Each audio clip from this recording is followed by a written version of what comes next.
I'm going to give some introductory remarks, and then our panelists will speak in the order that they're listed here on the sheet of paper. If you didn't get one, there are a few over there. And I'll let them introduce themselves, and we have some biographical information here. Now, the one change to our lineup is that, unfortunately, Margaret Flowers could not join us here today. And so she sent in her place Katie Robbins, which we appreciate, and Katie is involved with the Mobilization for Healthcare project and has also been an active participant in Occupy Wall Street. So hopefully Katie can speak to some of the same issues that we had in mind for her. After each of the panelists talk, each of the panelists will speak for about 10 minutes. After that, I'd like to give them a chance to respond to each other, and then we'll open it up for questions. So thank you everyone for coming today. Our political system seems impervious to change. It is true that there have been a handful of profound and progressive electoral alignments in American history, with the emergence of the Republican Party before the Civil War providing the most dramatic example. This exception appears to prove the rule. For many, it seems reasonable to claim that the two-party duopoly is here to stay, and that the Democratic Party will continue to occupy the electoral horizons of the left. Yet others claim that the Occupy movement signals a once-in-a-century opportunity for independent left electoral politics. Marxists often describe themselves as pursuing the proper orientation towards the movement. To this end, some Marxists work relatively uncritically within the Democratic Party. Other Marxists criticize the Democratic Party while working within it. Some Marxists support the most progressive electable candidate and pursue a safe state strategy on the national level. Others refuse to support any bourgeois candidate whatsoever and may instead field their own candidates, however unlikely a victory. Some Marxists intersect mass movements and reform campaigns in which organizations affiliated with the Democratic Party play leading roles. Other Marxists attempt to build their own movements to avoid electoral co-optation.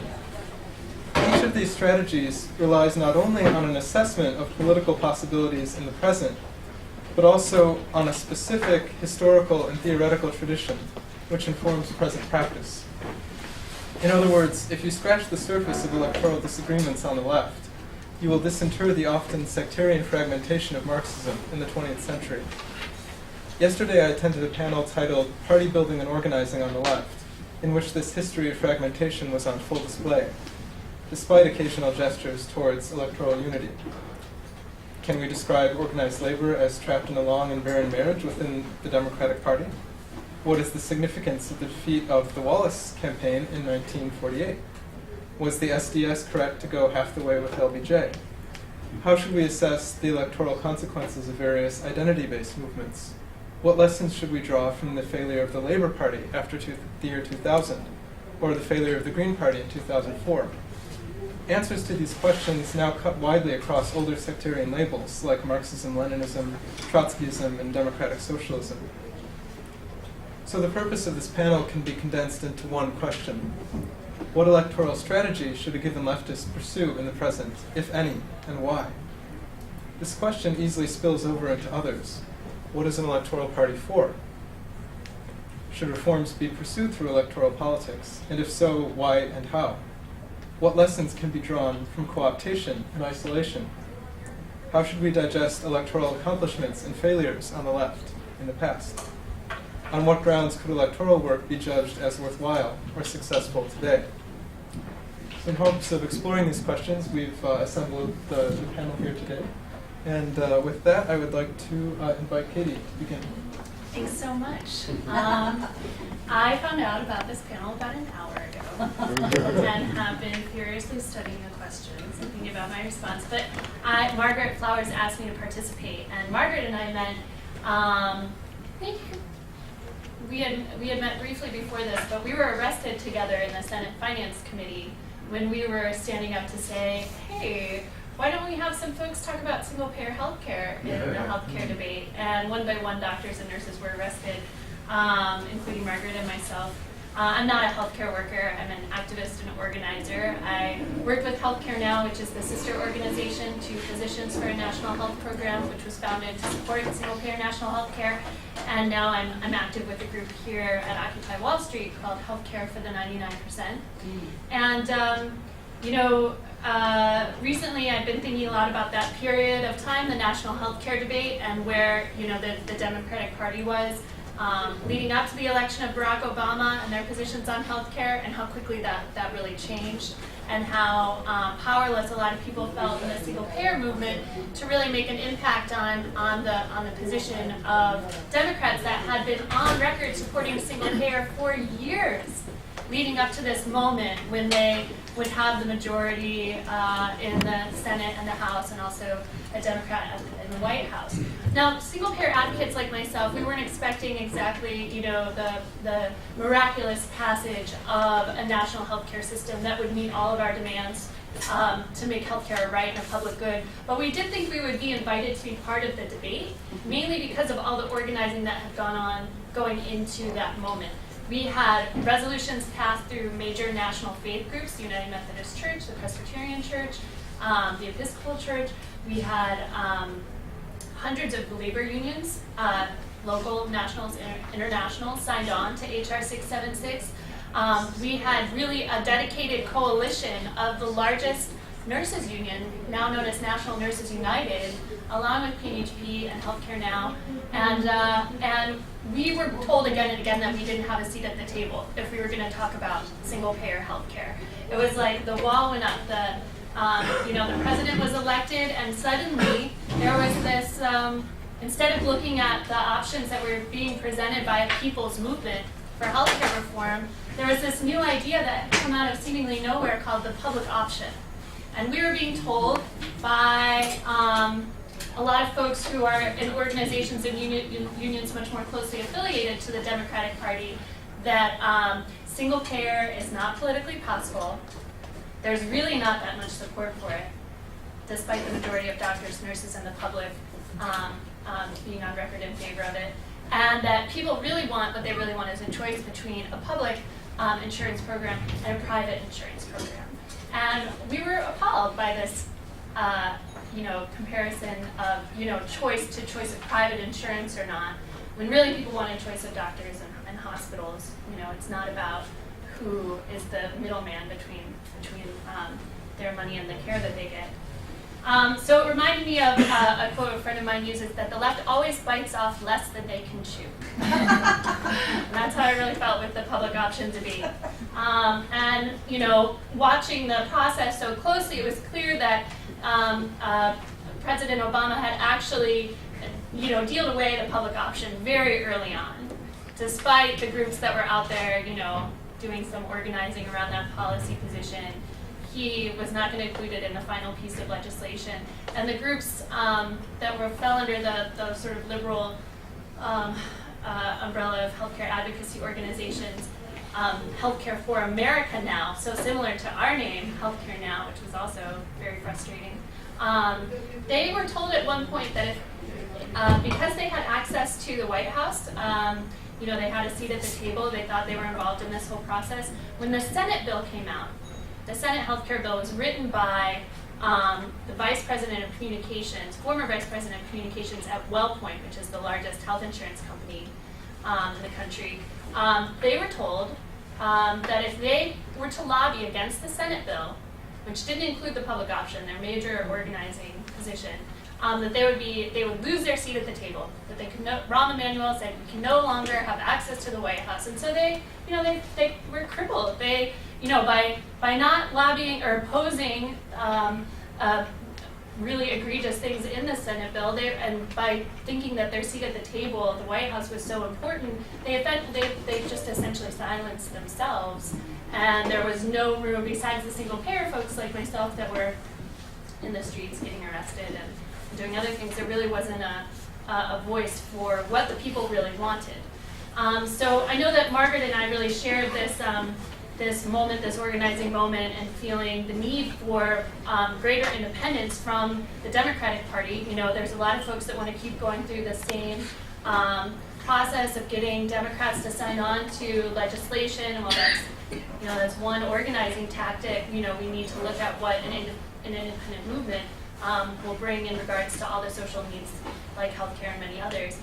Something that's been interesting recently is that in Vermont, it's the state that's sort of become closest to passing single-payer legislation. I mean, they did pass legislation that states the state will implement a single-payer, universal, publicly funded healthcare system, making healthcare a right for people in Vermont. So this is rolling out, and it will over the next couple of years. And of course, in Vermont, they have a third party, the Progressive Party. And the organization that I was sort of closely linked with, Vermont Workers Center, and following the negotiations around the healthcare bill, is that even the Progressive Party was not always falling on the right side of the healthcare debate. And so the Vermont Workers Center, which was very much an independent organization, not tied to any electoral strategy, they were out there organizing people in communities around the healthcare as a human right campaign. They had to work at times to get the Progressive Party to do the right thing. So my analysis right now, after having prepared for only an hour for the panel, is the need for an independent movement and to really be both inside and outside of the electoral process. But I would say the outside organizing is critical right now. It's the most important place to be. We're so far from where we need to be because our system is so dysfunctional that I think that building outside of the electoral process will create a stronger independent movement that can actually impact things that are going on right now. So that's my analysis, and I think Margaret would agree with me, but I'm sad that she wasn't here to represent herself. She's really wonderful, and she's very involved with the next sort of phase of the occupation in DC, the national occupation of Washington, now DC. You can look that up and see what she's up to. That will be throughout the month of April in Washington. And I should also mention that, Katie, you have to leave at around 4 o'clock, is that right? Yeah. Okay, yeah, so that would be taking place. We get to ask questions. Yeah, so we'll try to actually have a question period. That might be a better idea to have a question period right after everyone is able to speak, so that Katie, just because she's going to leave. Right. Oh, would you like to? Do you think it's a good idea to ask her questions now? I think better if you don't feel this. Yeah, I think so. So go ahead, Nikhil. Great.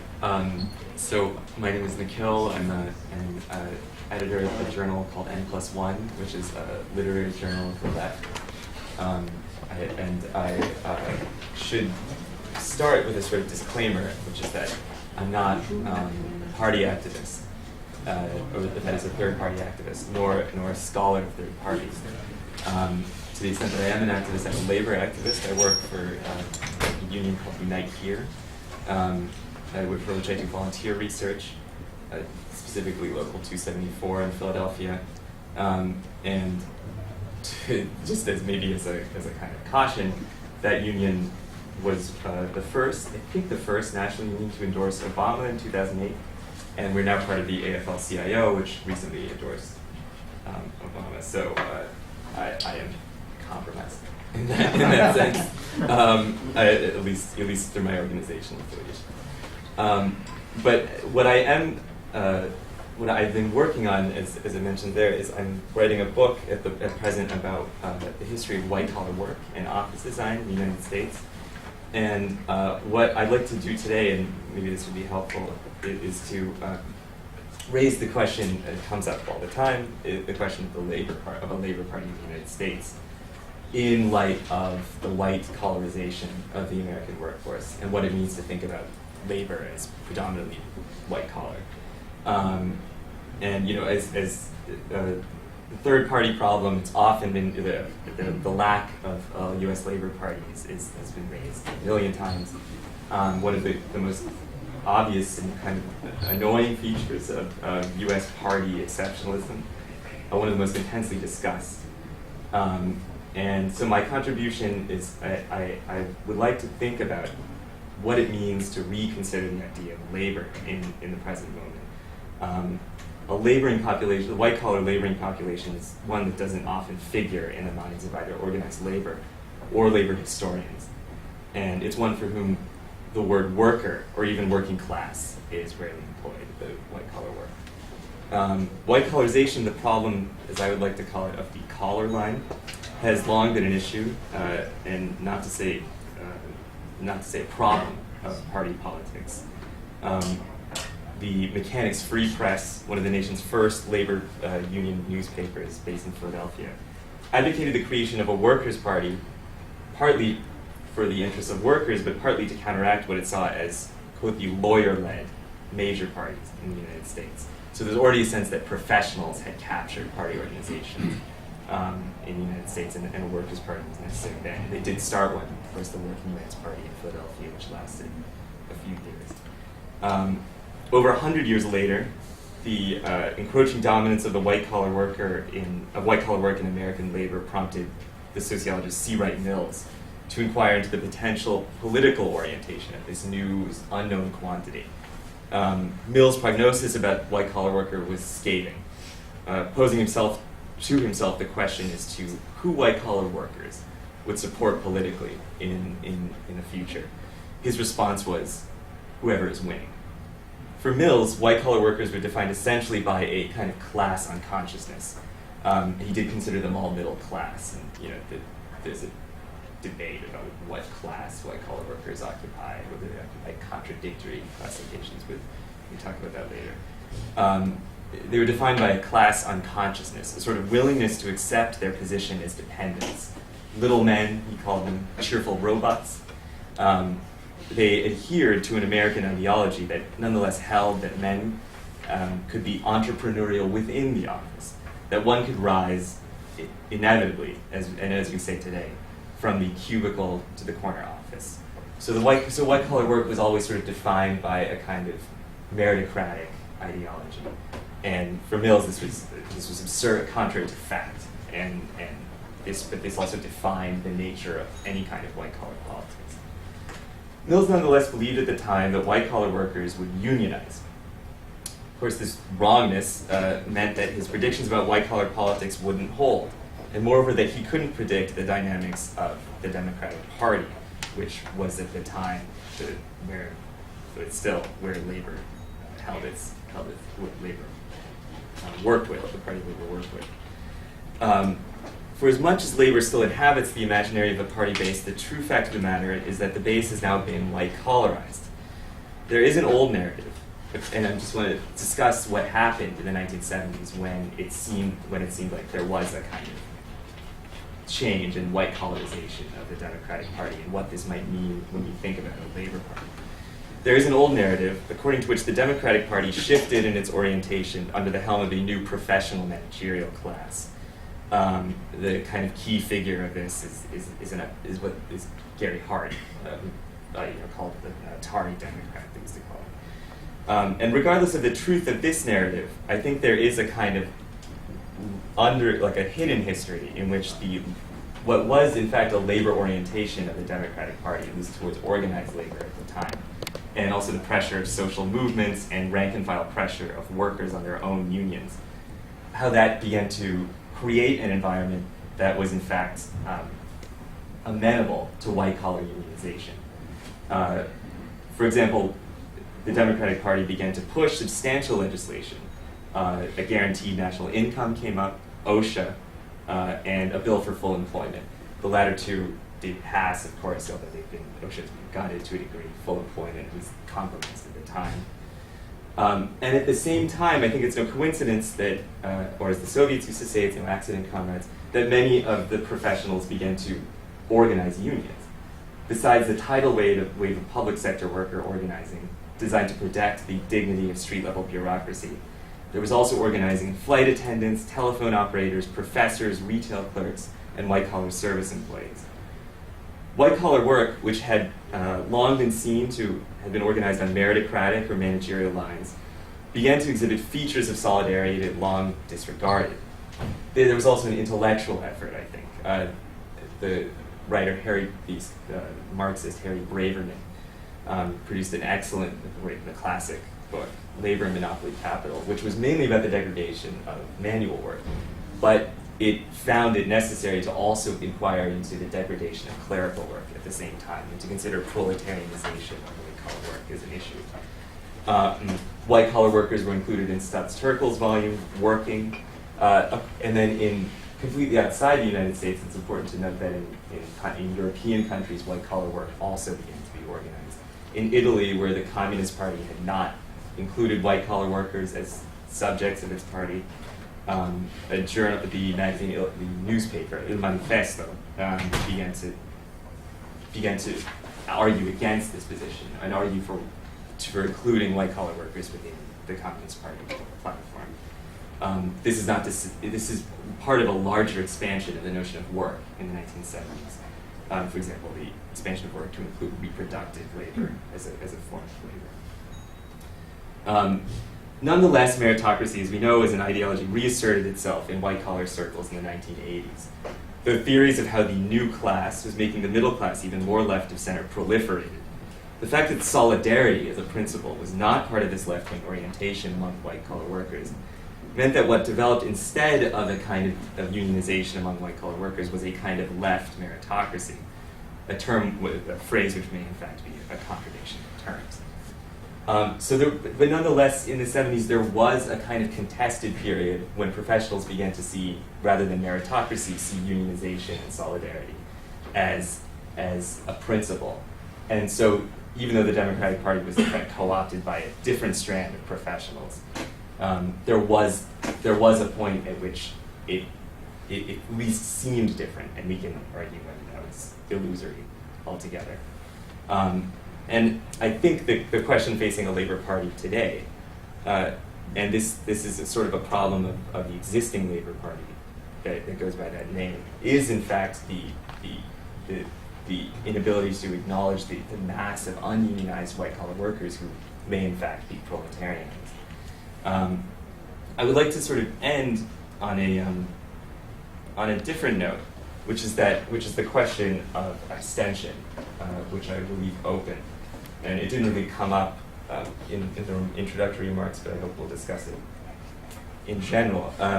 What also followed this white-collarization of the Democratic Party was an increase in the withering and just diminishing of parties as a presence on the American scene altogether. There was a lot of discussion about realignment in the wake of Ronald Reagan's victory in the 1980s. But it's certainly hard for me to remember because I wasn't born, but it's hard, I think it's hard in historical memory to recall that both Reagan and Carter were viewed they had the lowest favorability ratings of any candidate since Gallup started conducting these polls in 1952. This was what prompted John Anderson's independent line in between sort of Carter and as a liberal Republican, liberal Republican ideology, but as an independent. And I just wonder, the question, what is odd is that the increase of white-collar workers has not, in fact, led to an increase in voting. People think that voting tends to correlate to income, and it tends to correlate to education, it tends to correlate, you tend to vote more given these factors. And yet white-collar workers who have all these things under their belt are not, in fact, increasing the amount of participation in the system. There's been a claim that the Republican Party has now become the new party, the party of the white working class. But no party in the United States is the party of any working class. And so the question really is whether the question of parties, for me, is whether a Labor Party would in fact solve this question. Whether the real question is not whether parties of any kind will solve the question of abstention itself. And I sort of leave that question open. Okay, I'm Jason Wright from the International Bolshevik Tendency. In 1920, the Second Congress of the Communist International adopted a set of theses on the communist attitude toward parliamentarism. It is this program, which was somewhat contentious at the Congress, which continues to serve as a guide in our attitude toward electoral politics. The thesis noted that in Marx and Engels' day, the socialist movement used bourgeois parliaments for the purpose of agitation.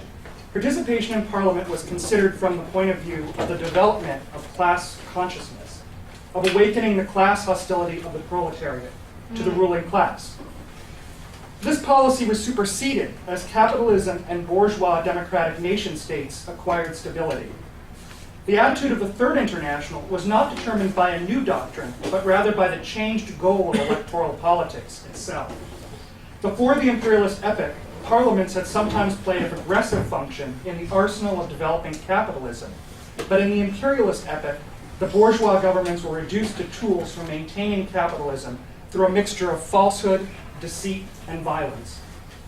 The Comintern also noted that the parliamentary maneuvers of the pre-World War I socialist parties placed ever greater importance on the struggle for reforms in the framework of capitalism, the domination of the so-called minimum program, and the transformation of the maximum program into a debating formula for an exceedingly distant final goal.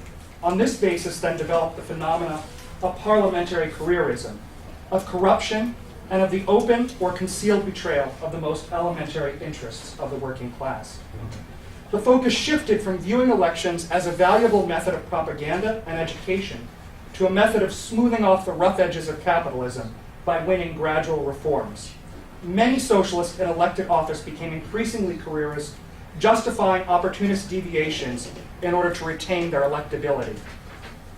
This culminated in a tragic betrayal when the socialist office holders in virtually every section of the Second International chose to support their own imperialist bourgeoisie in World War I.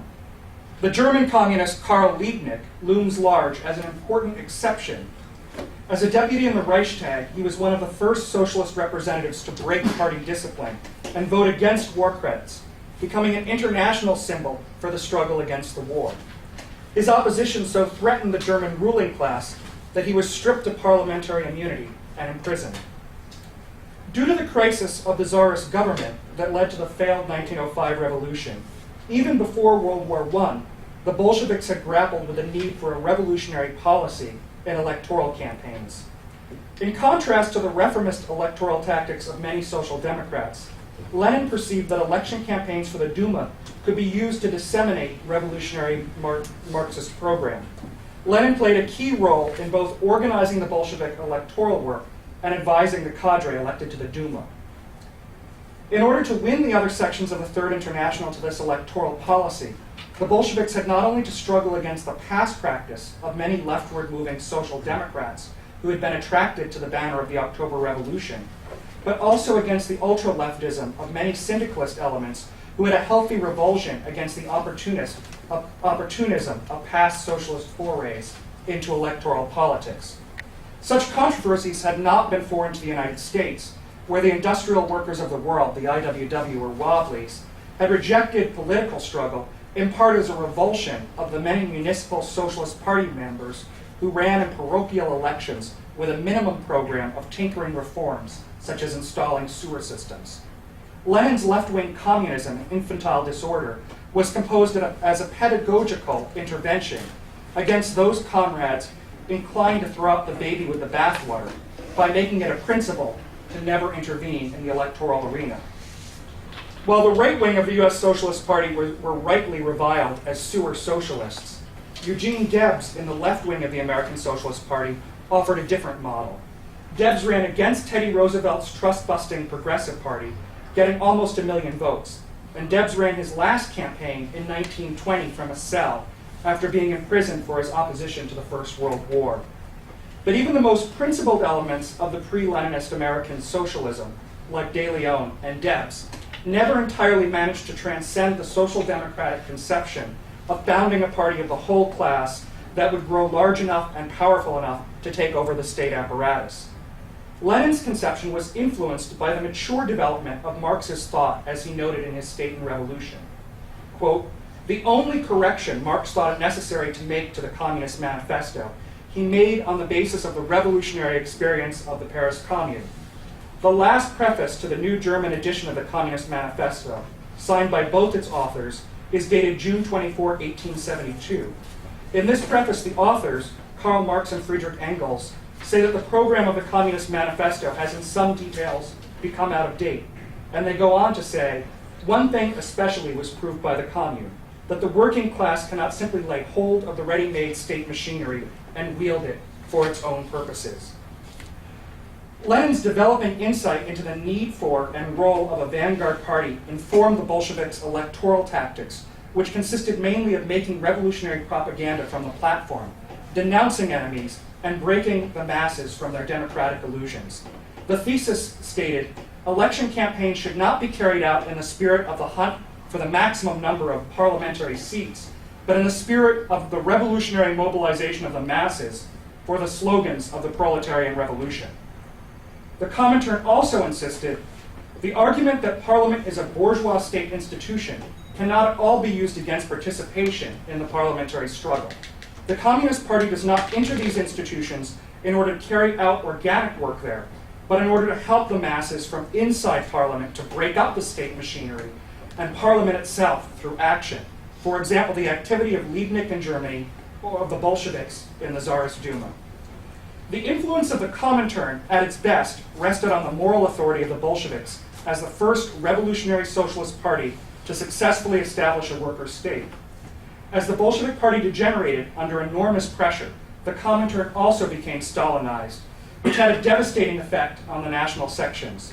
For instance, Zinoviev, a member of the triumvirate with Stalin, and a man with incredible authority in the Comintern, advocated confused formulations on workers' and peasants' governments, which led in China to the communists liquidating into the nationalist Kuomintang, culminating in the trail of the 1925-27 Chinese Revolution. In America, this policy was mirrored by the endorsement of the Farmer Labor Party, a lash-up between the union-based Labor Party advocates and remnants of the populist Grange Party, who ran the Bull Moose Republican, Robert LaFollette. Trotsky correctly noted that, quote, for a young and weak communist party lacking in revolutionary temper, to play the role of solicitor and gatherer of progressive voters for the Republican Senator LaFollette is to head toward the political dissolution of the party in the petty bourgeoisie, end quote. While the triumvirate cynically reversed course on the Farmer Labor Party in a left zag, it was Trotsky who offered a programmatic critique of the mistake in his draft thesis for the Comintern, the text we now know as the Third International after Lenin. It's by no accident, comrades, that it was in reading the chapters of the draft dealing with the Farmer Labor Party policy and the Kuomintang that won the American communist leader, James P. Cannon, to Trotskyism. Cannon applied this lesson in 1948 when the Stalinist Communist Party jumped on the bandwagon of the former Vice President, Harry Wallace, who ran as a candidate for the Third Party Progressive Party. By contrast, the Trotskyist Socialist Workers' Party denounced the Wallace campaign as programmatically completely bourgeois, and pointed out that its differences with the Republican and Democratic parties are purely tactical. Cannon also noted that support of a populist third-party campaign was preparation for lesser evil politics. The belief that one kind of capitalist tactics in the expansion of American imperialism is preferable to another, and that workers should intervene to support one against another. This reformism ad absurdism was displayed in the support of many ostensible socialists for Ralph Nader and the Greens. Here we had a capitalist third party running a candidate who had been a union buster at his own multinational Monitor magazine in 1984 and expressed agreement with the poisonous protectionist politics of conservative demagogue Pat Buchanan, as we documented in our statement on the 2000 elections. The Justice Party candidacy of Rocky Anderson, the former two-term Democratic mayor of Salt Lake City, today is substantially no different than the Wallace or Nader campaigns. Anderson is no socialist. His program is to create a fair, democratic, and transparent financial sector that serves the needs of businesses and consumers. It's true that Anderson wants to abolish corporate personhood and prosecute Wall Street malfeasance, but this makes him nothing more nor less than a bourgeois liberal. The Justice Party's program does not particularly go beyond Teddy Roosevelt's trust busting or the Keynesianism of FDR's New Deal, if it even goes that far. Past generations of revolutionary socialists correctly recognized that such campaigns were safety valves for capitalism, meant to derail class struggle into the dead end of electoral arenas. The Democratic Party has long been recognized as the graveyard of social struggles, but movements like the Greens and Justice Party can play the exact same role as left pressure groups when the bourgeois parties are too discredited and right-wing to co-opt protest movements like Occupy in their own name. Good afternoon. My name is Lenny Brody. I'm on the National Steering Committee of the Justice Party. I want to thank Platypus for setting this up and Ed for inviting me. I also want to make it clear that my analysis is not an official position of the Justice Party. It's my individual analysis, and so that should be taken into account. I think one of the things that Ed has been stressing is how do you look at a third party? You know, what's your perspective? How do you approach it? And my perspective is the perspective of historical materialism. And what that means is that you have to examine the particular economic and political conditions to determine what is possible and what is necessary. And so I really think you can't discuss third parties, you know, as an absolute throughout history. You have to look at what's going on at the particular time. Now, the period before the Civil War, when the Republican Party was born, I think is very instructive. Some people say that the Civil War was the second American Revolution. And I think in this context, we might want to look at the current period as the beginning of the third American Revolution. And what happened before the Civil War was that the two existing parties could not deal with the changing situation. The economic industrialization of the North was coming into conflict with the slave system of the South. Both the Whig Party and the Democratic Party could not deal with that kind of situation. And after a number of attempts of different third parties, the Republican Party was born and wrote history in the coming period. And so it's very important to see the particular conditions that allow for political realignment and change. And what I would argue is that today's conditions are very similar. That I don't think that the conditions were right for a third party in the past period of time when a lot of people, when the Greens were trying it, when NATO was running. But I think right now the economic crisis has produced such a situation that we're in the situation of a beginning of a political crisis. The masses of American people are beginning to question the political system as a whole. And this opens up all kinds of new possibilities. And what happened and before the Civil War is beginning to happen now. The existing parties are beginning to split, they're beginning to degenerate, and there's the beginning of a process that's going to lead to a new third party. I think that's how you have to look at it, that what's going on now is the beginning of a process. Just like there were several parties that preceded the Republican Party, I'm not saying the Justice Party is it, but it's the beginning of a process of finding a political expression that reflects the new kind of situation. Now, I also think it's not a discussion of whether a third party is good or bad, because conditions are such that there is going to be a third party. And the question is, how are people going to relate to this situation? Now, left-wing third party or just the third party? What? You're saying a left-wing third party? Well, let me get into that. I'm about to get into that. I think that the ruling class in this country is very aware of the disintegration of the political process in this country. And they've already moved to establish a corporate-backed third party. A lot of people don't know about this, but there's this grouping called Americans Elect, which is financed by a lot of hedge fund money. They don't have the real major corporate backing yet, but they're in place. And I know this because the Justice Party is struggling to get on the ballot in the different states.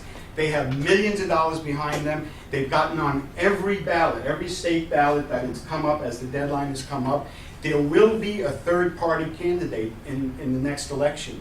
The Americans Elect has this democratic facade where you can nominate your candidate online, everybody has a vote, but if you dig deeper into it, you know that with the corporate backing, it's going to be a rigged situation. But I have no doubt that somebody like Michael Bloomberg or that kind of candidate will be in the race come November. So this is not going to be a normal presidential election. It's not going to be the Democrats and the Republicans. There'll be three major candidates involved in the race. Now, I think that also speaks to the question of whether a third party could be a spoiler and allow a reactionary Republican to get elected. See, this is going to be a three-way race to begin with, and the only choice that progressives have is to enter the discussion and put forth an alternative platform and perspective. Now, the Justice Party, I'll just say a few words about the Justice Party. Rocky Anderson, two-time mayor of Salt Lake City, was appointed the greenest mayor in the country at the time, was for the impeachment of Bush and Cheney, was against the Iraq War, was obviously one of the most progressive elected officials in the country. He was mayor from 2000 to 2008.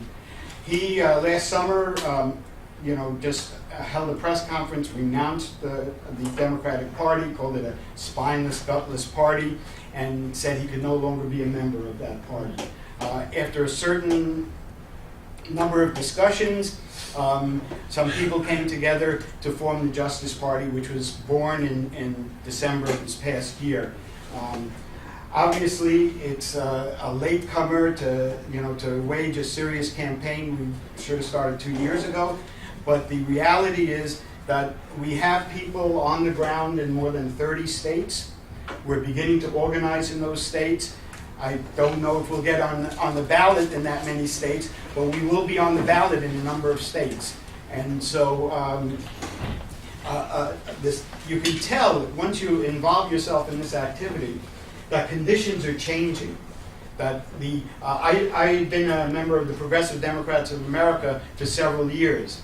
That group is having all these debates and discussions about whether or not to support Obama, whether or not to move to a third party. And people from PDA are coming over to the Justice Party. But it's not only PDA. A lot of young people who were attracted to the Libertarian Party are beginning to come over to the Justice Party. Rocky Anderson's campaign manager is a 31-year-old young man who is a former Libertarian.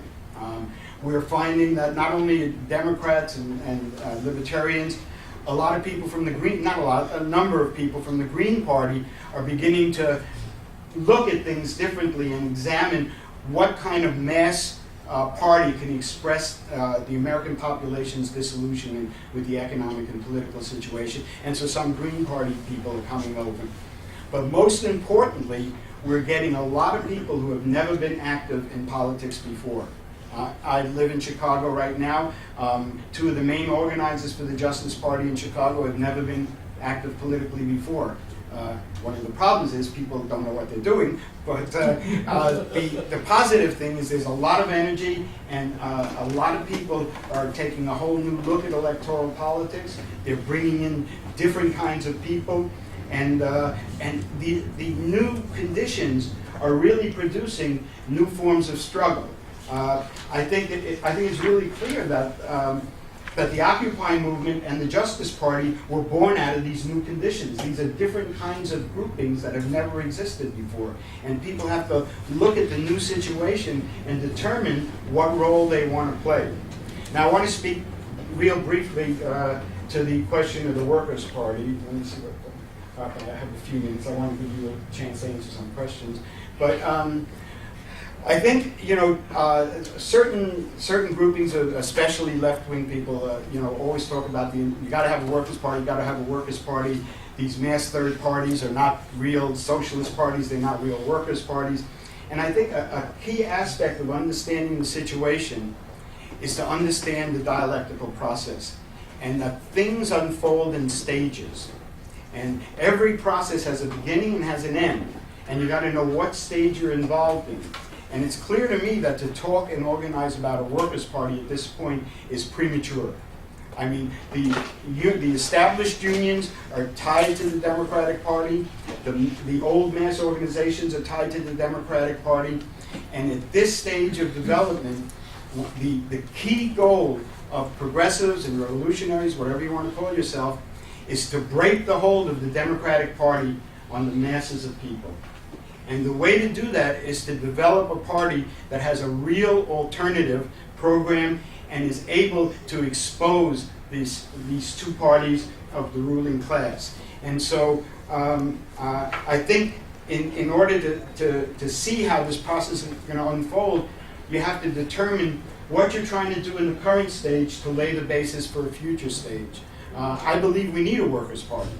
And I believe breaking the hold on the Democratic Party is the first step towards building that kind of party. So I guess just in closing, I want to say that, again, that the key thing is not to discuss things in old concepts, but to examine the new reality and try to apply your theoretical perspective, your analytical perspective to the new conditions and determine what's possible under these conditions. And the reality is, I think all of us here know that the ruling class is tightening its control in society. And they're moving, and what I'm saying is they're moving to control all avenues of expression, including people who think a progressive third party is necessary. And to stand on the sidelines at this time is a serious mistake. You might think you don't like Romney or Gingrich, but here in New York what Michael Bloomberg is about. So it's really critical to participate. And also I think it's important to understand the relationship between Occupy and the mass movement and the electoral arena. Because I have no illusions that fundamental change can be brought about through the electoral system, but the combination of a mass movement and an electoral arm of that mass movement is what gives us the ability to fight under these conditions. And I just think, part of the discussion that has to take place is an exchange between the Occupy movement, people in the electoral movement, and to understand how we can cooperate and build a kind of movement that can begin the transition in this country to a country where poverty is eliminated and the environment is protected. And I think the Justice Party moves in that direction, and people should consider joining it. So thank you, everyone. Now I would like to give Katie alone, since she has to go, a chance to respond to what she's heard. And then I would ask everyone, just until 4 o'clock, please direct your questions at least to Katie, if not to Katie and others. And then once she leaves, we can have conversations sort of outside of that. So, Katie? Yeah, so excellent job to all the panelists. A lot to think about. Something that I know I was thinking about when Nikhil was speaking is that one of my board members at Healthcare Now is really involved in the Labor Party. And apparently there's an analysis being written on that period of time, which should be coming out soon. And I think that'll be really valuable for thinking about the motivations in the most recent manifestation of the Labor Party, why it didn't go the way people thought it was going to, and I think a lot of that had to do with the leadership. Tony Mazzocchi was such a visionary figure and leader, and of course his death I think was really hard for that party to handle. But I'm really looking forward to that. So that might help inform our thoughts going forward. And the other piece that I was really trying to understand a little more is, with the development of the Justice Party, when I started voting was in 2000, my first presidential election, and I had no allegiance to the Democratic Party. I voted for Nader. I've worked with a lot of people who are older who have allegiance to the Democratic Party because they think they have ideas about what it used to represent or what it should represent and how it should be reformed, and they're really deep, values that it's hard for me to relate, I think, because I came up at a different time. And so I've always voted third party, mostly green in my life, but I'm just wondering, but I still don't feel like I'm like, Green Party all the way. I don't necessarily get that involved in electoral politics. So my question is, how is the Justice Party and the Green Party, how are they similar? How are they different? What are the areas where the Justice Party is going in new directions that the Green Party hasn't tried? And I hope the lessons of the Green Party over the past period, are they informing the Justice Party going forward? Well, should I answer? Well, actually, I just had lunch with Howie Hawkins from the Green Party, who's a longtime member. and even before the Green Party, a third-party activist. And you know, we had a very friendly exchange. You know, our platforms are very similar, and we have, you know, some different perspectives on how to approach the electoral scene right now. But we're working on issuing a statement that we're going to work jointly, and we're going to help cooperate. One of the things that we're going to push for in the short term is proportional representation. Because right now, with the winner take all, I mean, your vote is usually wasted. And under proportional representation, the various progressive parties can cooperate and begin to fight on a different kind of basis. So, you know, the outlook of the Justice Party is that, you know, the Green Party has a lot of experience, been around over 20 years, is an important contribution, and we want to learn from them and grow in a manner that, you know, relates to the masses of the people. Can I ask a follow-up just to boost the feedback a sec? Just, can you maybe flesh out the actual differences? Well, you know, programmatically, there's very little difference. I think one of the key things is that the Green Party is perceived as an environmental party, you know, and with the changing conditions and so many more people becoming politically active, and I think that the changing conditions, people are really responding to the economics, you know, the whole 99 versus 1%, the economic instability that people have, that it's important to present a broader view. Now, the reality is the Green Party, when you talk to them, they have all similar kinds of positions. You know, unfortunately, the image they present is a youthful, environmental party, which not everybody can relate to. But I think it's just really important for us to cooperate and build together this mass movement. Can anyone jump in here, or was the idea that we were going to direct questions to Well, speakers first of all, before she does leaves? anyone have a question for Katie? Yeah. Obviously, your activism is most closely tied to single-payer healthcare reform. But I was wondering, with single-issue politics or political platforms, how necessary is it to tie that into a sort of more comprehensive worldview, or represented by a party that, I mean, whether it's reformist or revolutionary, has some sort of understanding of how the world operates and how the world should be. How do you see single issue political activism then as being tied to potential third parties that would then obviously have to have more platforms than just healthcare? Right. Well, I mean, healthcare is just one piece of one front of struggle that we're faced with right now. So, so I think that it needs to be part of a more comprehensive platform in what we want to build. You know, the movement that we want to build will not just be demanding healthcare. The period that I organized through was very difficult because. You know, we were a pretty big tent about who we worked with because we just wanted to push for this one position. But that's only a short term. I think you can only work in coalition in short terms, because then once this issue wasn't the most important thing, we didn't agree on everything else. Like Progressive Democrats of America had other issues they were working on, and not all everybody the wanted religious to parties. yeah, exactly. So that was challenging, but I think it was right for the moment.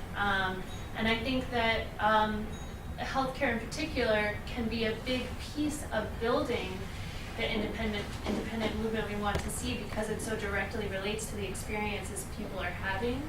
And it's such a clear way to show, you know, here the free market is failing.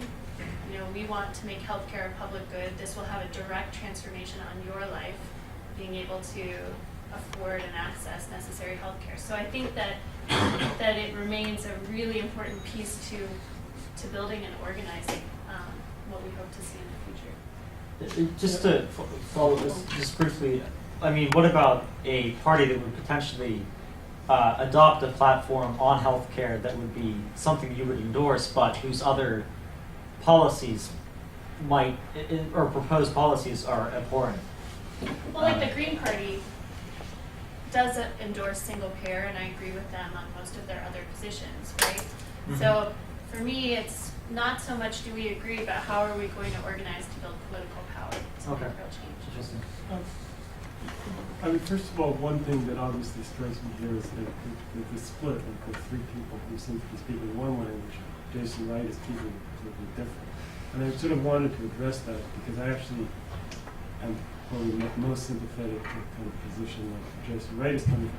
But I just briefly wanted to address something about like, the two of you and your assessment of politics. I mean, one is, it seems to me that the actual function of a party like the Green Party or the Justice Party, it's actually like liberals putting pressure on the Democratic Party. And I think that's like people say, okay, it's independent. Well, yes, it's independent, but I think that there's some implicit notion that it's not actually going to replace it, but it'll sort of push the Democrats into giving them a little more back. You can argue with that if you want. And I guess the other question is, you talked about single payer. Now, everybody I know pretty much was for single payer, because like that's the sort of people I know. Like, if, you know, I don't know people like on the right. So I know like people who are radicals to liberals. But at the same time, it's not objectively clear to me that single payer was politically possible because there was so much opposition to it within the Democratic Party. That saying like you act as though, well, somehow like single payer didn't happen because like the people were fighting for it sort of lost their nerve. But simply single payer didn't happen because like most of the Democratic Party didn't support it. That's what I agree with. If it was interpreted otherwise. Okay, so that's what that didn't sound like what you're saying. But so I'm really the real question I want to ask is to comment from the ABT. So like implicit in your analysis, which I think is like left out of the other panelists, is that parties represent specific political classes. And one of the things that I've always found fascinating, and I like to sort of preface this, is that, for example, with the Spartacist Party, which was your predecessor, in the 1970s, they called for critical support for the French Communist Party in an election. And I believe that they called for, considered critical support for the British Labour Party. Now, at the same time, they would denounce the Greens as a bourgeois party. They would denounce Henry Wallace as a bourgeois party. So my question is, implicit in that is that the French Communist Party is some kind of bureaucratized workers' party that, even though its politics may not actually be that much to the left, it represents a different class, whereas somehow the Green Party is, quote, a petty bourgeois party. And I think that represents a different theory about how politics operate. So my real question is, under what circumstances, not if you were running your own candidates, would the international Bolshevik tendency offer critical support to a left-wing third party? Like, what would it have to do? Right. Well, I mean, first of all, there would have to be some sort of class line involved. It would have to represent, in some sense, independent working class action. And the applications that you're talking about, as far as I know, and any time that we've extended critical support, has been almost like a special application of the concept of the United Front. Suppose tens of millions of people were voting, workers and major unions were supporting the Justice Party. Yeah. Would you consider critical support? For the Justice Party, with the program that it has, no. I would consider that as a bourgeois party. When you talk about the Labour Party in Britain, there have been times when we have called for critical support of it. It has a base within the trade unions, and a program that is quite contradictory, but has explicitly socialist statements in it. And the reason that we call for support to it is, in fact, when there are illusions in masses of society in the idea of it being a socialist party and that it will bring about change, that we think by having it in office, it can be exposed that this, in fact, is a centrist and reformist formation that needs to be struggled against. I think the same thing, in fact, with the French Communist Party. Does anyone else, Katie, do you have to leave now, or do you have time for one more question? I can stay if there are any other questions specifically for me. Okay. I would like to ask how different members of the panel conceive of advocacy functioning in today's political landscape, specifically because it seems as though you can take that in two senses. I mean, on the one hand, people generally advocate for other politicians. So within American politics, there are lots of advocacy groups that do in fact really just apply pressure to either of the main parties in order to advance a specific policy agenda. But it seems as though that like healthcare advocacy organizations organized around the idea of single payer are doing it not in terms of maybe like a practical policy that could be immediately implemented, but rather like the idea that this should be something that's done. So to what extent do you feel like organized politics today ought to be a matter of electioneering, of like fielding candidates, or should it be rather like campaigning around ideas in a future possible world? What's the relationship between the two, and where should our political priorities be? Well, I would argue that implementing a single-payer system could be done very easily, very quickly.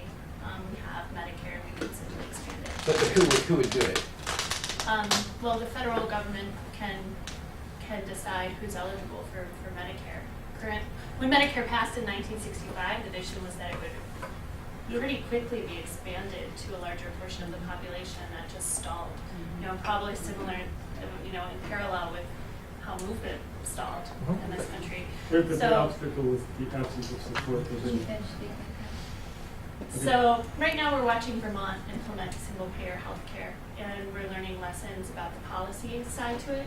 And I think that was what was so frustrating to me, is that despite the fact that we had very sound policy and examples of how it's implemented in almost every other industrialized country in the world, we weren't able to be part of that conversation. So to me, it's not like this is the vision of the world that we want to create.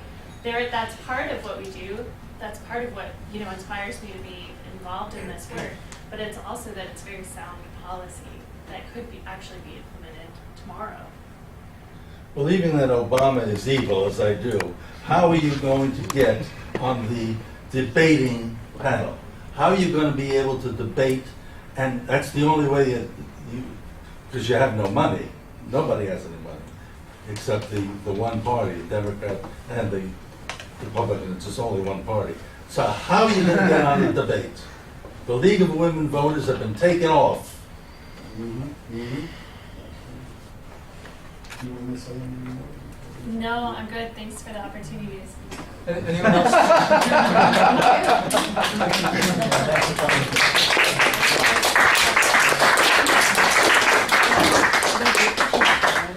So now I'd like to invite the other panelists to respond to some of the questions that were posed at Katie.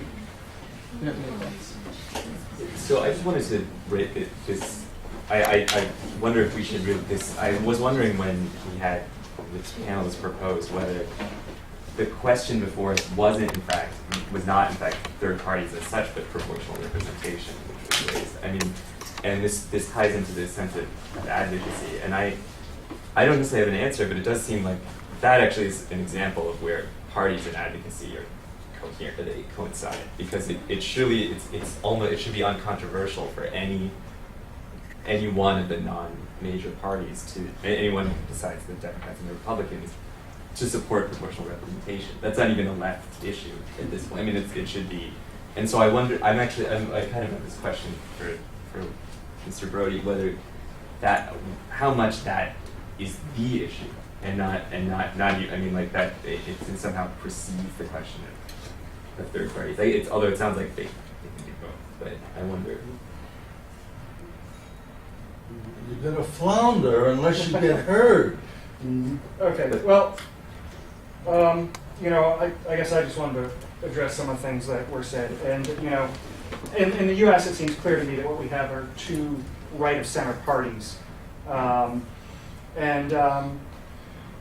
think that the current financial crisis does indeed, shake things up quite a bit. And you can see this from the Republican Party having two reactionary candidates that, are three reactionary candidates that aren't particularly possible with their own voters in any overwhelming numbers, and also in the incredibly low poll numbers that Obama has.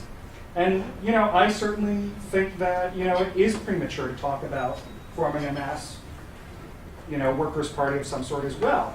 But I think the answer to that is not to sow illusions in populism or into the ability of capitalism to be reformed. And, there's a famous aphorism that that if we don't learn from the past, we're doomed to repeat it. And when people start talking about we can't be bound by the past, but you know, are looking to something new, to me, you know, it's a way of reselling something old that's been tried. And you know, if you look at all of these movements historically, from you know the populist movement and the late 19th century all the way up until today, these third-party bourgeois parties have you know served to, in fact, bolster up capitalism by siphoning off protest movements back into electoral channels, believing that by casting a vote, someone is going to be able to bring about some sort of meaningful change. And you know, I mean, the prime example that's always in my mind, which has to do with the Democratic Party, is the McGovern campaign. And that is what you know I don't want to see happen to the protest movement of Occupy, and you know why I agreed to be on the panel, despite the fact that I had an idea that I was going to be starting from a fundamentally different position than all the other speakers on it. But you know, it is really an issue worth addressing. And well, I will cut myself short and just see what the other speakers have to say. See, I think all the examples that you can bring up are absolutely true, except for one, the Republican Party. And see, under revolutionary conditions, things are different. And see, under revolutionary conditions, before the Civil War, there was political realignment, and there was a party that developed that carried history forward. See, and what I'm arguing is that we're entering revolutionary conditions today, and all those past parties were pressure groups, you know. And what happened, the reason why they were co-opted, was that capitalism was expanding. And they were getting profits from exploiting workers all over the world, and they were able to pay higher wages to the workers. They were able to co-opt all the demands of other third parties. The point is that today, that's no longer possible. That the economic crisis prevents the co-option. So it almost doesn't matter what you fight for. You're in a very difficult position.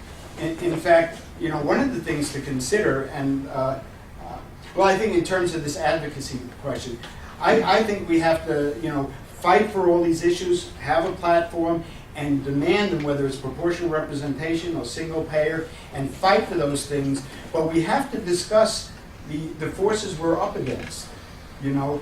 And in today's situation, you know, I don't think that the people that run this country are going to allow us to be co-opted, see? And that you're in a very different situation, and that the main way people learn is through experience and through their struggles. You know, if there's somebody to sum those up for them, see? And the fight to win the demands like the Justice Party is putting forward will educate people to understand what they're up against, and we should not, you know, give them illusions that they can get this. This is the, you know, we should be able to get a single payer next year. I mean, this is a serious struggle, and we have to talk about fundamentally changing the system in order to allow us to get single payer.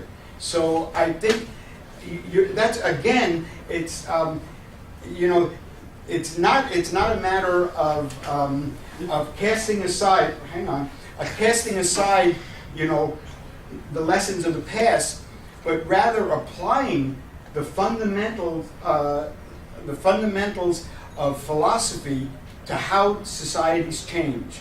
See, and there really is a historical process. Processes begin and they end. And what I'm arguing is we're at the end of the process of capitalism. And the question is discussing what the stages are, you know, that will carry out those changes, you know. And all those old, you know, under other conditions, what happened, you know, there were different conditions. You know, the question is, what do you do under these conditions?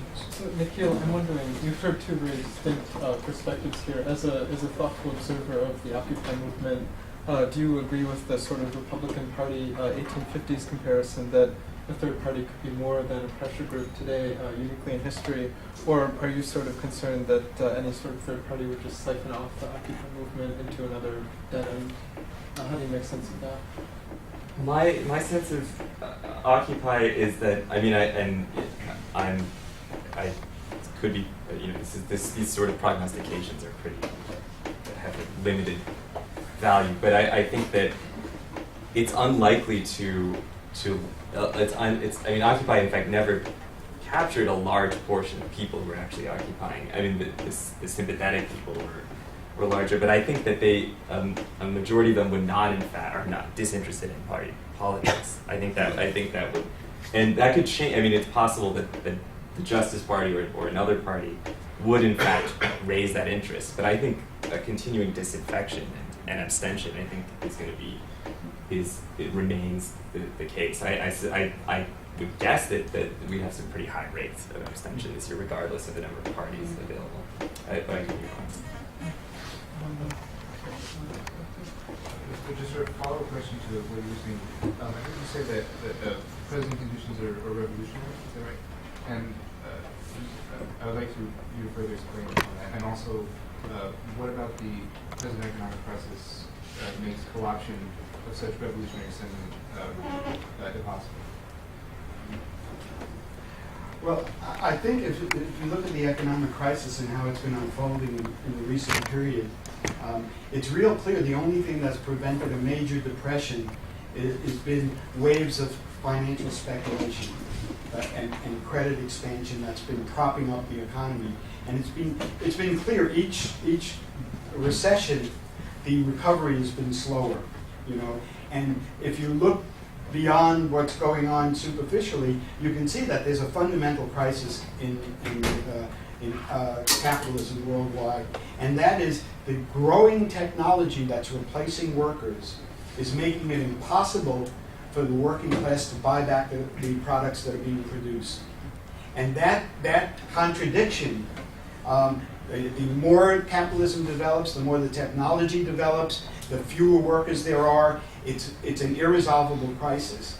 And I think with the development of electronics and computers in the past period of time, that has pushed us into an objectively revolutionary situation. Now, that doesn't mean that there's going to be a revolution, because you have to have the subjective conditions, the people's understanding, to wage the political struggle to transform society. So in that sense, we're entering a revolutionary situation. And in that sense, the ruling class has to change the way it runs the country.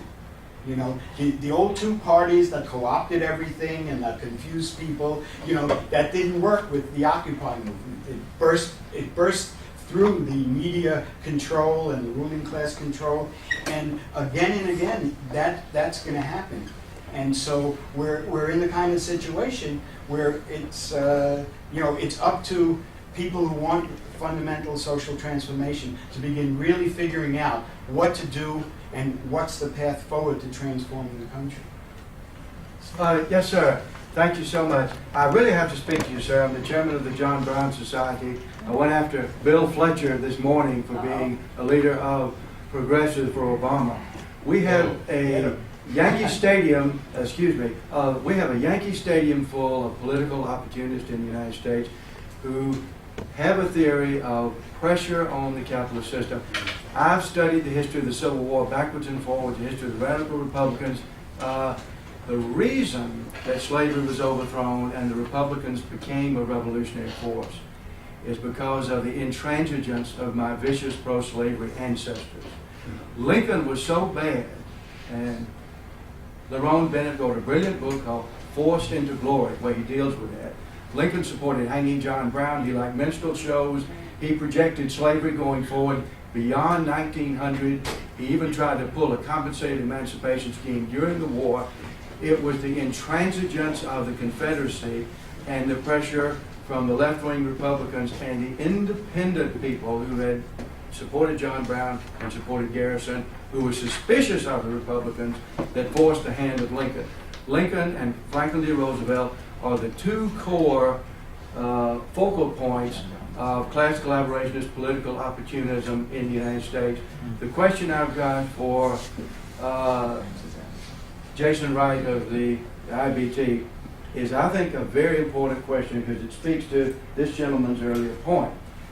We have got massive examples of total capitulation, the break in 1896 of populism into the Bryan campaign, the Communist Party saying, do anything to defeat Alf Landon in 1936. What I experienced as an SDS member when I saw most of SDS, the remnants of SDS, roll over for the McGovern campaign.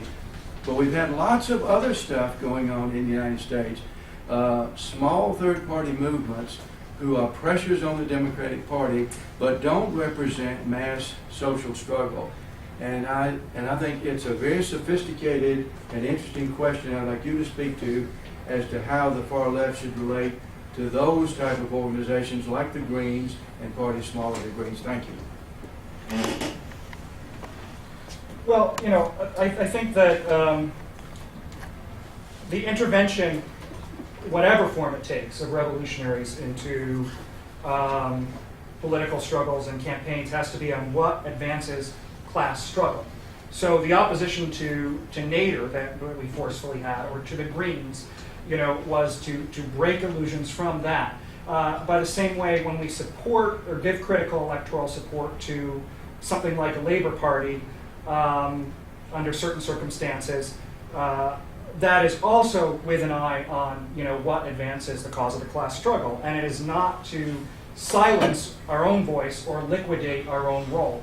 And in terms of something like Occupy, which is a very confused social movement and is not a political party, but certainly is a reflection of the crisis of capitalism and of subjective disenchantment with it. I think the intervention that we need to have into it is a pedagogical intervention of pointing out that, these questions of capitalist crisis have been posed before, they've been grappled with before, and that there are lessons that we can draw from the past, and that what needs to happen is the construction of a revolutionary party that has the ability to overthrow capitalism and replace it with a planned, rational economic system. And, I think it's absurd.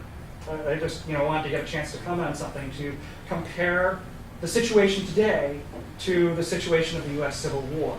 I think that throughout the entire capitalist epoch, the objective conditions have been there for socialist revolution. It's the subjective conditions that are often absent. And to suggest that today we are in a pre-revolutionary situation as Obama passes enormous restrictions on civil liberties with nary a protest outside of the people who are already protesting out in Zuccotti Park or in the Occupy camps around the country. And really, I agree that the Civil War was a second American Revolution, and the whole thing is that it was eradicating the slaveocracy system in the South and expanding and institutionalizing bourgeois capitalism. Unless you're going to advocate, as I do, a socialist revolution today, then I think that no third party that's out there in existence actually has a revolutionary answer to the problems that are posed by society today, or by capitalism today. Did you still have a question? I don't know how much of a question it is, but I'm from Germany, and kind of seems that there are certain conditions that that the general to the right you kind of fight and struggle for, right? I mean, we don't have two parties, so it's much easier for a different party to spring up. Proportional representation. Right, and so we have Die Linke. It's it's a big party. It's it aims at working class people, at social demands, and it's open to, it has all kind of tendencies within the party, but yet it doesn't really have any answers to the crisis that we're facing. It is basically Keynesian demands and an adherence to the welfare state that's deeply in crisis now. So it seems to me that the problem runs much deeper than it's actually posed. If I can just expand on that. You say that we live in an objectively revolutionary moment, but I would wonder why today, in the present crisis, we're in a revolutionary moment, whereas in the aftermath of the stock crisis of 1929, following a series of failed revolutions in Eastern Europe and at least nationally successful revolution in Russia, along with the massive crisis of world capitalism, why fascism came out of that, and Keynesianism, Fordism in the West. So yeah, I would question how objective conditions necessarily imply a certain political response. And also, to redirect this to some of Nikhil's observations, connected with consciousness and with who is a member of the working class. Like, how do we define the working class? Does it include white-collar workers? What would you say is the relationship between class and consciousness? Is a proletarian one who simply exists subjectively in a sort of sociological sense, like defined in terms of like whether they're paid wages, or is it defined in terms of some sort of like revolutionary aspiration? That's sort of a hard one. I mean, it's not that I haven't thought about it, but sort of, I mean, I guess relationship between class and consciousness. I mean, I think that just to stick to the issue of white-collar workers, in the United States, it's been historically a difficult question.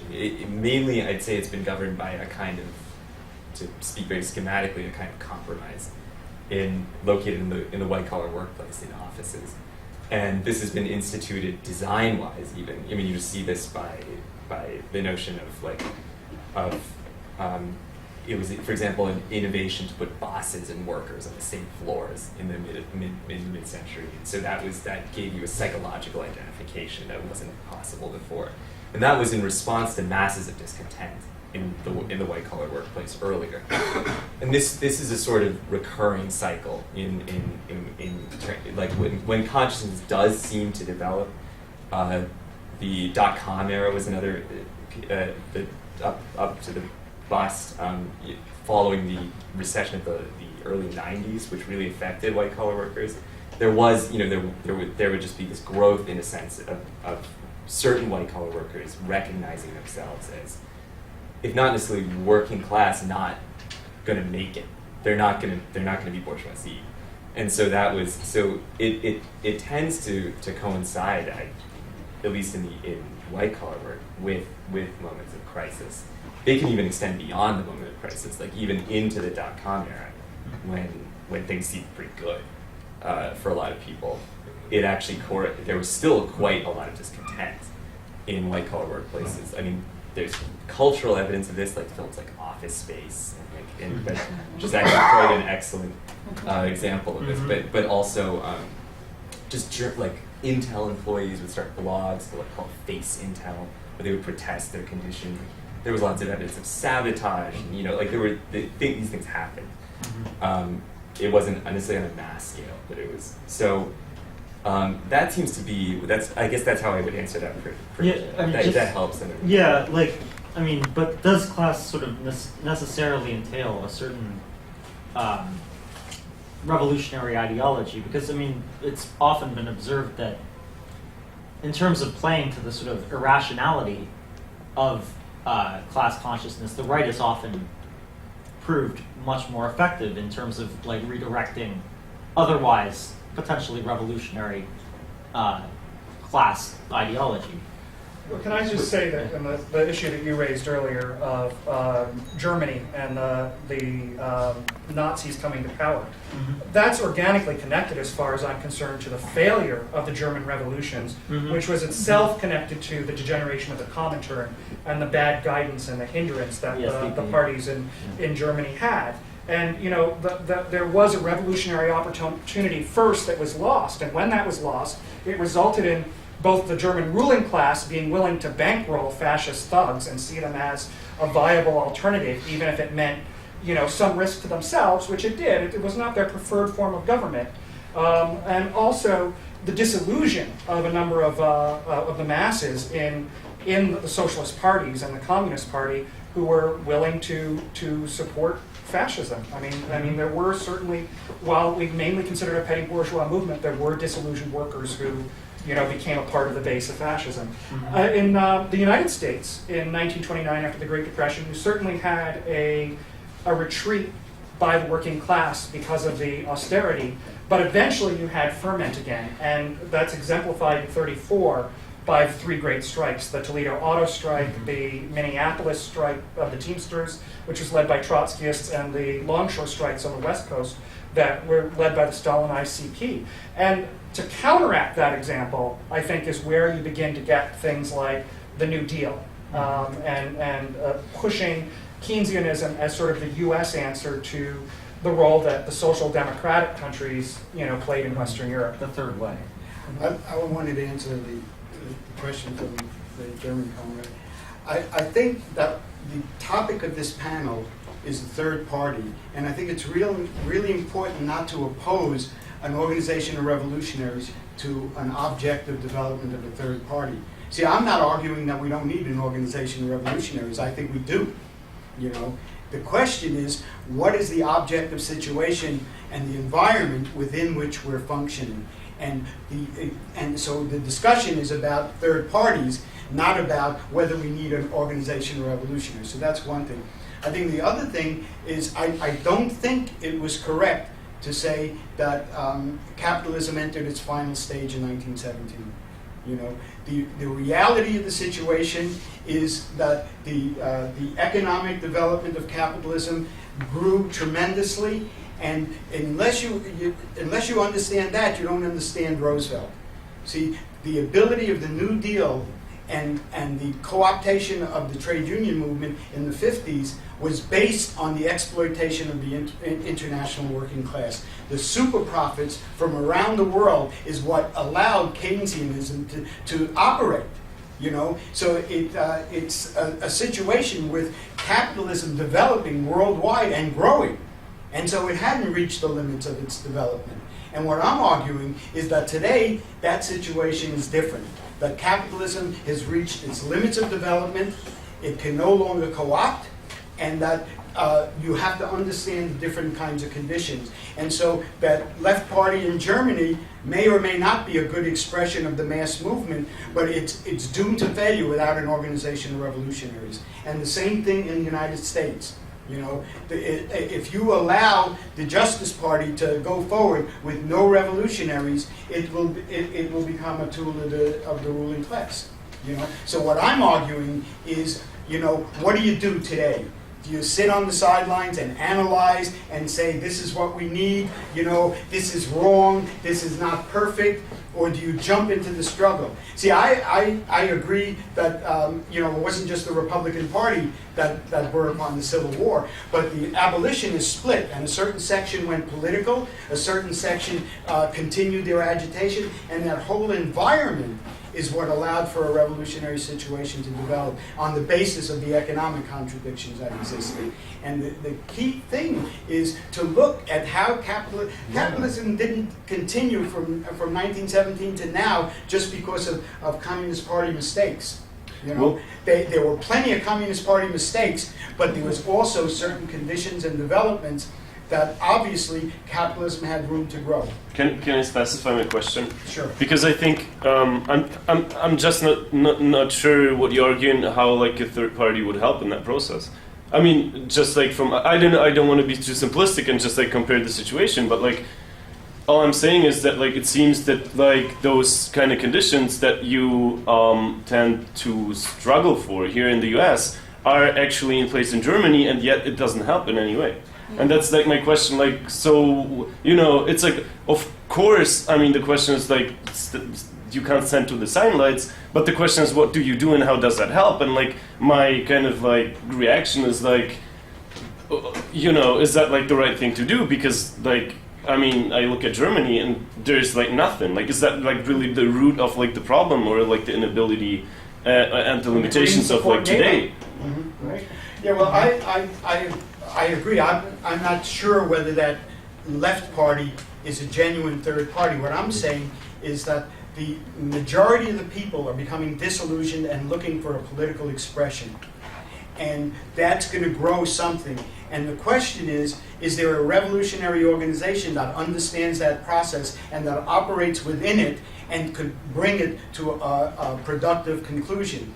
Now, from what I understand, I'm not sure there's an organization of revolutionaries in Germany that has the capability of participating in that kind of movement. Well, you know, they have like Trotskyist wing in the party. I don't know like what kind of Trotskyist, and you know, I'm like not too knowledgeable on that stuff. But I mean, they have all kind of like wings in the party. It's like kind of open to all kind of like revolutionary organizations, and like they're like revolutionary wings. But it's like it seems that like this the kind of like, let's say, like legal setup, or like the kind of like like setup of like a third or like opposing party doesn't actually tackle the problem that limits politics today. Like, I mean, it does seem to be the case that I agree that the most you can kind of say for these systems, for more proportional systems, is that they tend to correlate to better welfare states, but it doesn't seem to be any further left than that. But isn't the issue that it also, I mean, these parties also suffer defeats and crises, and they dissolve and they can actually re-emerge. I mean, this seems to be happening in Greece at the moment. I mean, so it's not actually, it's true that it doesn't seem to be, it doesn't automatically guarantee a revolutionary response, but it's also the case that it has become possible to actually, like, for decay to actually continue. Like in the United States, these parties just decay, and they're still around, and like nobody votes for them, and like nobody likes them, but they're just here, but they actually can be destroyed in other countries, and I think that seems to be one of the issues in proportional representation. So did you still have a question? Yeah, I was just wondering, in general, I mean, this could be a question for any of the members of the panel, but how much energy and activity do you really think the left should be putting into the national elections right now, considering that when you look at the unionization picture in this country, the rate of unionization is like, down to the single digits, at least in the private sector, and a little bit above that in the public sector, and its level of well, at least amongst the major unions, they're already in the Democrats' pockets. I mean, there was a big announcement last week by one of the leaders that they're throwing their support to Obama, and all, no matter how much he's pissed on them. But so it seemed to me that one of the most promising political aspects of the Occupy movement that took place over the past several months was the way that they were linking up with the labor movement in strikes, such as the auctioneers' strike is Sotheby's, the workers there, they're getting locked out on the West Coast with the longshoremen and all. And that seemed to be one of the most promising things with the Occupy movement, that the left should really be, integrating itself in, rather than, a national election debate that looks like at this point it's going to be one of the most abysmally horrible levels of debate to begin with. It'll be like Obama basically saying, I'm for birth control, the other guy is a lunatic who wants, a theocrat who wants to ban it, and that's it. So just how much energy should the left put into these elections? My feeling is that we got to build for the future. Well, what isn't the Occupy really I think that in the way Occupy, with the labor movement? the left should be involved in Occupy. I think it's one of the most important developments that's come around. I think it's just important not to counterpose these things. I think we have to develop close relations with Occupy and discuss the electoral situation. But the key thing is, if you understand how political development in the United States will take place, you have to build some kind of electoral arm.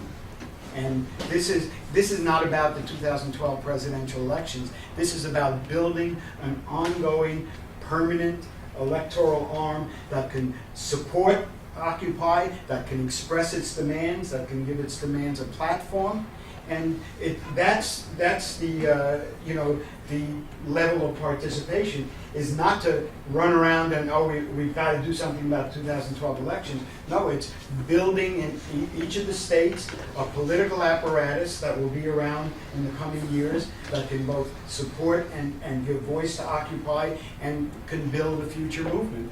But I think Occupy is of the utmost importance and probably more important than the electoral situation.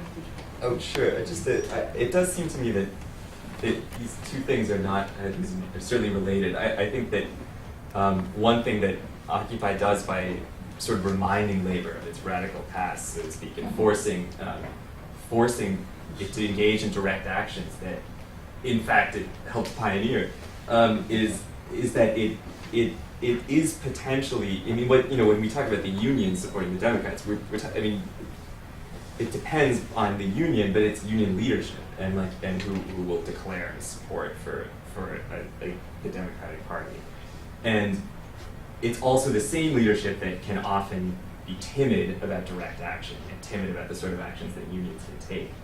One possible consequence of Occupy helping to radicalize labor is to foment a kind of rank and file revolt, like that which took place in the 70s to a degree, and that's because there has to be a base for a new party as well, and if there's just kind of a supine embrace of the Democratic Party, that will happen if there's no radicalization of labor, and so I think Occupy potentially could push people in that direction. From 1948 on, the Socialist Workers' Party, which we consider to be Trotskyist up until 1963, ran its own candidates for office in every presidential election. They experimented with other lower offices even before that. And I think there was nothing unprincipled about doing that, and in some ways it was a sustaining activity during the Cold War. But I have to question at the point where they began shrinking whether it was actually a productive use of the shrinking resources and diminishing resources that they had. Like, I think they used it correctly as a propaganda tool, but is that really where they wanted to put the lodestar of their work at that point in time? And I think we're faced with the same situation today. Like, I actually don't think that it's terribly productive to put a lot of emphasis on electoral politics at this particular juncture of where ostensibly socialist groupings are in the US. Is it unprincipled to give critical support to the Workers' World Party or the Socialist Party? Not really. But does it actually advance the class struggle to do so? Is it unprincipled to give support to the Justice Party or the Green Party? Yes, I believe it is. There's a fundamentally different program there, and it's breeding illusions, in fact, in the fact that there's some way that capitalism can be patched back together and that workers can increase their influence within the capitalist state rather than needing to smash it and replace it with a different political system. I've been coming to the Left Forum for many years, and this is probably going to be my last year because of their support, as tepid as it is, for Obama. Listen, they've never come out for a third party. Unions are afraid. My own teachers' union is scared. They'll never come out for a third party. What are they scared about? Obviously about money that they will not receive. It's over for us if we have 4 more years. It can only get worse. And there's nothing very much worse than 4 more years of the guy who's in there right now. We're on death's door, all of us. I wanted to ask a question posed by Nikhil's presentation about the changing character of the working class. Certainly, the kind of work people have engaged in has changed over time, and this has posed new sorts of problems insofar as it's complexified. We're not all just doing automated activities. Many of us do other kinds of clerical or information technological work. So first of all, how do you think what do you think is the best way to understand that process? I mean, certainly historical materialism. One way is used by Harry Braverman and many others in the 20th century. There are also psychological methods deployed by C. Wright Mills, among others, Griezmann, and the book The Organizational Man, and a number of others from the 50s. And beyond that, what are the political consequences to draw? What is the significance of, say, a new population of white-collar laborers? What does this matter for the question of politics? And if possible, I think that's probably the last question we can take, because we have to.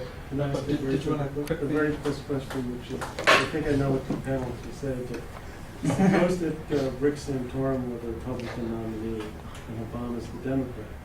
So would it make any difference to you who was elected? Like, or is there not a dime's worth of difference between the two candidates? Okay, so if you could consider those two questions, both of which I think are very fruitful, and then also give something by way of concluding remarks. Oh, sure. I'll just quickly address it, and then you can. The question of white-collar politics is kind. I mean, it's sort of like. I mean, as far as the best means for understanding it, I guess I mean, I'm a Marxist. And that would be my. I think it's the best, but but that would be, but that's sort of the question, I guess, about politics is more. The reason I think it's related to the issue of third parties is that it's not. I was just trying to think about it in terms of union relations, collective action by white-collar workers. It doesn't seem to be the case that a changing labor process necessarily guarantees a changing political orientation. I mean, I think it does to a degree, but the fact that there are white-collar unions in other countries, I mean, it's just seems to belie this process, and often it tends to be tied to party politics and parties that acknowledge white-collar workers and at least fractions of white-collar work as belonging to the working class to a degree. In the United States, it's been the case that the white-collar world has guaranteed a kind of the ideology of meritocracy, and just because it's politically directionless and just kind of left open. And so, I mean, there have been arguments that that a professional managerial class was the source of the new left. I mean, they often change. The arguments often change, but I do feel like there is this kind of just open, this just millions of cubicles actually filled with people who some of whom are involved in various things, but a lot of whom don't vote and are not interested. And this is sort of the question is what the United States seems to have, I mean, the right and to the ruling class seems to benefit from this to a degree, and how to do that, I think has to do with parties. I just want to ask you actually a very quick follow-up. I mean, all of you, I think, have been identified as Marxists. Is there any useful distinction? Are white-collar workers still workers? Is there anything materially different from their activities? Because put together, white-collar and blue-collar workers, the service sector are all the mass majority of the United States. If so, a workers' party should encompass basically everyone. And if they're not, then what accounts for the difference between them? I would say class is a relationship to the means of production.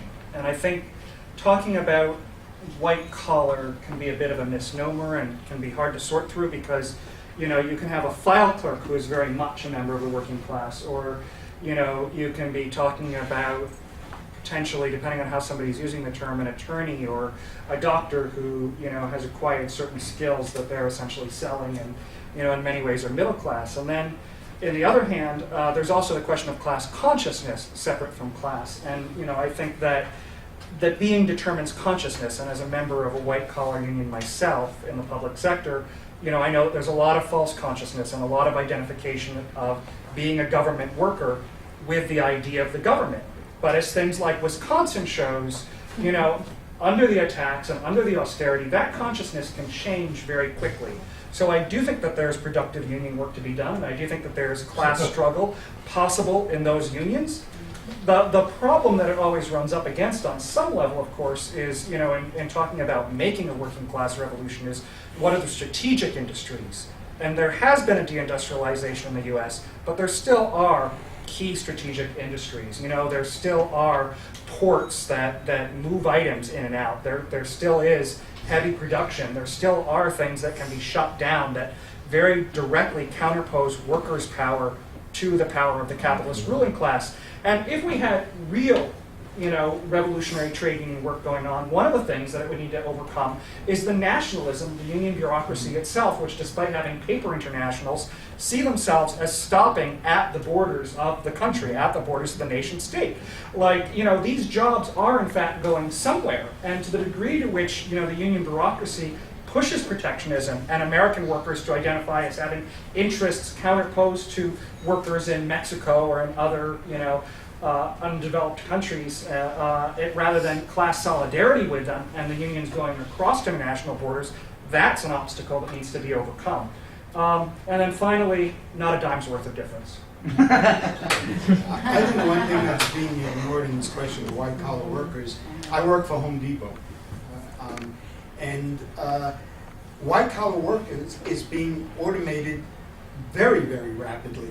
I mean, the deindustrialization of the United States and the world is old news. What's happening is the elimination of white-collar workers. This current economic crisis is completely eliminating middle management. That's the main sector that's hit. So, see, the whole class question is completely different. This was a topic of a panel that Ed did earlier, but we're experiencing a situation where people are thrown out of work, and it's not a reserve army employed, it's permanent unemployment, see? And this is a whole new condition. These are new conditions where the labor force participation rate in the United States is dropping significantly. What people think internationally, the labor force is growing, but it's not true. You look at the UN statistics, labor force participation is shrinking everywhere. In China, there has been a gigantic drop. Millions of manufacturing jobs have been lost in China since the late 1990s. You hear the news of Foxconn employing almost 500,000 workers. Well, that's something that's going away even in China. So what we're talking about is a class that is marginally employed, hardly employed, or not employed.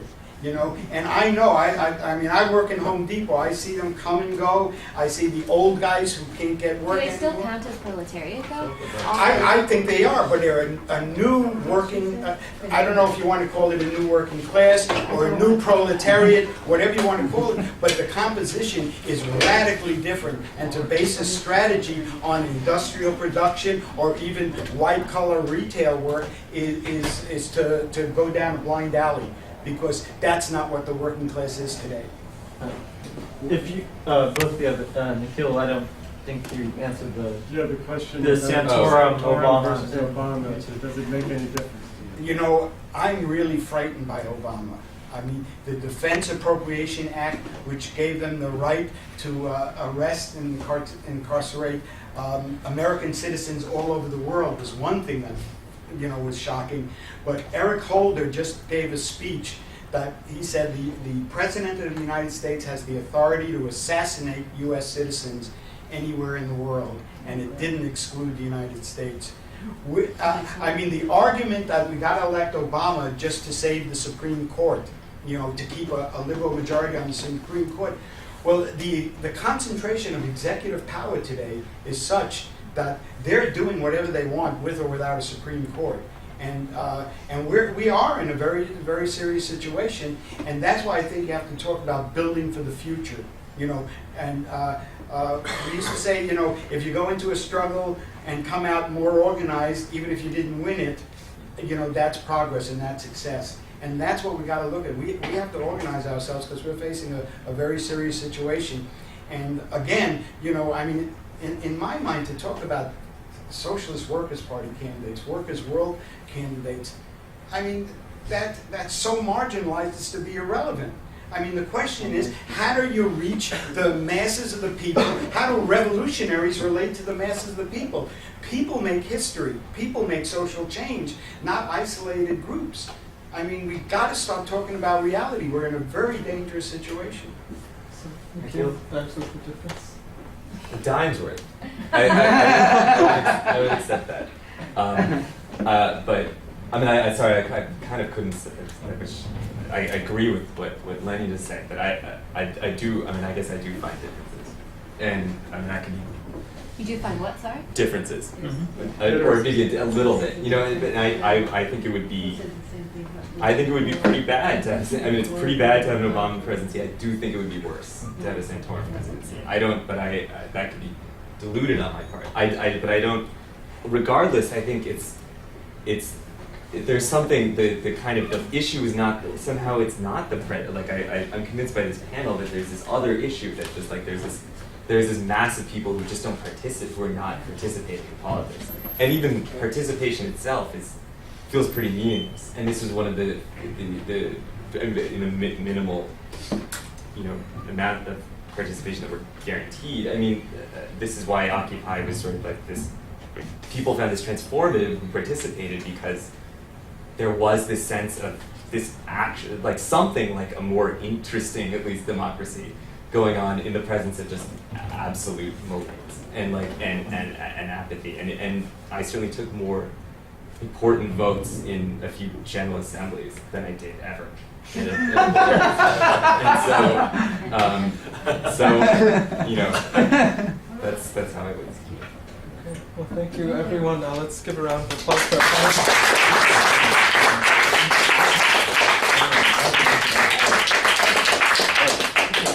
Thank you all for your questions.